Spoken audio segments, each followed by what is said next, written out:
I've never seen such things as Yo, what's going on YouTube? So there's been a lot of discourse over the internet lately on if Space Marines 2 is worth the $70 price tag. Well, I've beaten it, and I've spent around 30 hours with the game, and as someone who knows nothing about the Warhammer universe, I thought in today's video, I'd just give my thoughts and opinions on why I think the game is worth the $70. Detonation complete. Now the first thing I think you should know before picking this game up is it does offer 3 game modes you can play in. They got a story mode, which is 6 missions long, a PvE operations mode, which is another 6 story missions long. For now, they're supposed to add more in the future, and they also have a PvP game mode. Now the story mode in this game is 3-person co-op, meaning if you're playing by yourself, you can invite up to 2 of your buddies to come play it with you, and you guys can complete the whole entire campaign together, which is always pretty sweet, and it's going to take y'all about 10 to 12 hours. And as a total noob to the franchise who knows nothing, and I never played the first game, I found it easy to follow along what's going on in the story, but I could tell if you know your 40k lore, then there's probably a lot more here to admire for you than a complete noob like me. But either way, I found the story and the main characters to be pretty well done. And also, as you make your way through some of these levels, you will be in awe of some of the breathtaking vistas you get to witness. I'm talking about witnessing thousands of aliens rushing towards you in the distance, and it just does a good job of making you feel like you're actually in a big, huge scale war, and you are battling, and it's like they just keep coming. That was really impressive. And considering this is the same team that made that World War Z game back in the day, I'm really not surprised. And all these levels are pretty linear, so there's not a whole lot of exploration. There's like little nooks and crannies you can go explore, but in those nooks and crannies, there's really just like grenades, ammo, different weapons you could pick up. So there's not a whole lot of exploring going on. It's pretty linear, which I have no problem with, and I actually prefer nowadays in gaming. But as you proceed through the story, most of the moment-to-moment gameplay is you shooting and meleeing through hordes and swarms of alien creatures and making your way to the next checkpoint. And I actually found the combat to be pretty fun and engaging because you melee, you shoot, and you can parry. But like other games such as Bloodborne or Lies of P, after you take damage, you will see a white bar extend from your red health bar. And if you can do damage to an enemy quick enough, you can gain your health back, equivalent to that white bar. So let's say you're in a group and you're fighting all these aliens and they're tagging you up and your health just dropped. Well, if you have like an inch or 2 of that white bar still up there attached to your red health bar, and you do some damage to an enemy, you will get all that health back. And there's a parry system in the game. This little blue light will flash, and you can hit the parry button. And I believe once you parry correctly, I think that gives you health back too, or that fills the white bar. I could be wrong on that, but I just be parrying every time I can, and it looks freaking sweet. So you mix the parrying with the melee, getting health back, and the ranged enemies that are shooting you. So you gotta shoot, and then you gotta melee these dudes up close to you to get some health back, and then you gotta shoot these guys because they're way back there shooting you. It provides a nice little song and dance between the shooting and the melee and the parrying. Like sometimes you need to hurry up and get someone red so you can execute them so you can get some health. And sometimes you need to hurry up and shoot these people in the back because they're so far away, but they're doing so much damage, you gotta hurry up and eliminate them. So, like I said, it's a nice little song and dance between the melee, the shooting, and the parrying. And I'm all here for it. I found it to be pretty fun, and especially if you're playing in co-op with 2 other people and you're playing on the harder difficulties, it could be really challenging and rewarding when you pull it off.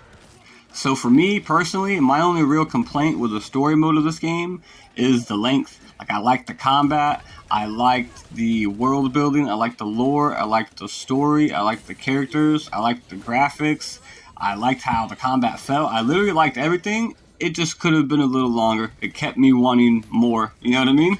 And I really don't think that's a bad thing, you know? And I played this game with me, my brother-in-law, and my sister, and we had a blast playing it. It was really fun. I definitely recommend it. And next up, we're going to talk about the Operation Game Mode. Now, like I said before, the Operation Game Mode is essentially 6 more story missions, but you don't play as the squad from the story mode. This is your own squad, you and your friends are random matchmaking, and you guys go and you tackle these 6 repeatable missions. When you start a mission, you get to pick between 1 of 6 classes. Each class has its own unique ability, different bars of armor, and each class has to be ranked up individually. So you can tell to rank up at least 2 classes or 3 classes all the way, you're going to have to do these 6 missions quite a few times. What's also cool is that your class also has a perk tree associated with it. So as you complete missions, earn XP, and level up, you'll also be granted this currency, which you can then come here to your perk tree, and you can get a variety of perks that help out you, your team, your gear, just all types of things that are really useful for you and your team on the battlefield. And along with your class, you can also spend your currency on your weapons. Each weapon can be upgraded and has its own unique perk tree as well. And while you're in these missions, unlike the story mode, you can actually explore around a little more, and you can find things like a gene seed, which if you find this and extract without going down, it'll give you and your team more XP. There are armory datas that you can find, and they will unlock cosmetics for your current class back at your base of operations. So you are encouraged to explore around a lot more while doing the operations as compared to the story mode missions. So the operations mode is pretty much the in-game content that provides you with 6 grindable missions to unlock your classes, perks, weapon upgrades, and cosmetics. Now I don't know how long it'll take before I'm tired of doing these same missions over and over before the feeling of progression wears off. But as of right now, I'm having fun leveling up my stuff and unlocking new stuff, so I'm going to keep going. And like I said, they are adding more operations to the game with future updates. So now let's talk about the last game mode, which is the PvP. It has 3 game modes you can play: Team Deathmatch, and pretty much Headquarters and Domination from Call of Duty. There are 3 maps you can play on, which I know 3 maps really isn't a lot of variety, and it gets kind of boring playing on these same 3 maps over and over. But I will give them credit, at least the 3 maps we do have are very well made. They remind me a lot of the Gears of War maps and how symmetrical they are. And there's all kinds of little different sneaky angles you can use to get the drop on your enemy. I really like the maps, I just wish we had more.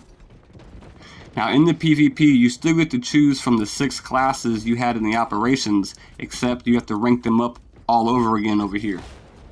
And unlike the operations mode, in the PvE mode, you unlock weapon cosmetics and armor cosmetics. You do not get your class perks or your weapon perk tree. So you're essentially just playing for cosmetics and just to fight and kill. Now I have played the PvP mostly solo, and it's been kind of a mixed bag. I get teams that just don't know what they're doing. I go against teams that are just totally 5 or 6 stacked and they're healing each other and teams shooting with each other.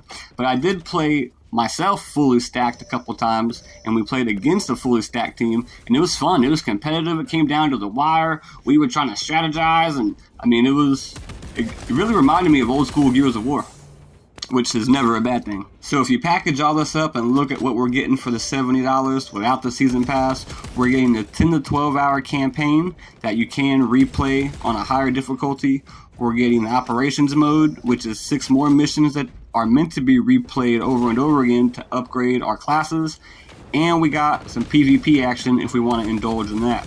And like I said, I've already put 30 hours into the game. I've beat the campaign once, I've beat all of the operations once, and I spent a couple hours in the PvP. I myself am going to go back into the operations and beat them at least 1 or 2 more whole times, maybe even more. I'm not even tired of them yet. I don't even remember most of them, to be honest with you.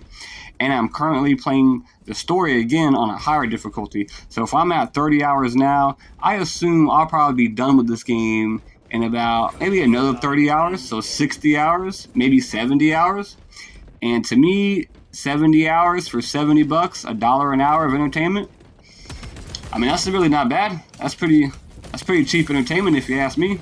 So if you were anything like me and you were on the fence because you heard all these people saying the game was short, there ain't enough content in the game, so you're like, man, I don't know if I want to spend $70. Take it from someone who is not even a fan of this franchise, that knows nothing, that was also scared to spend the $70, you know?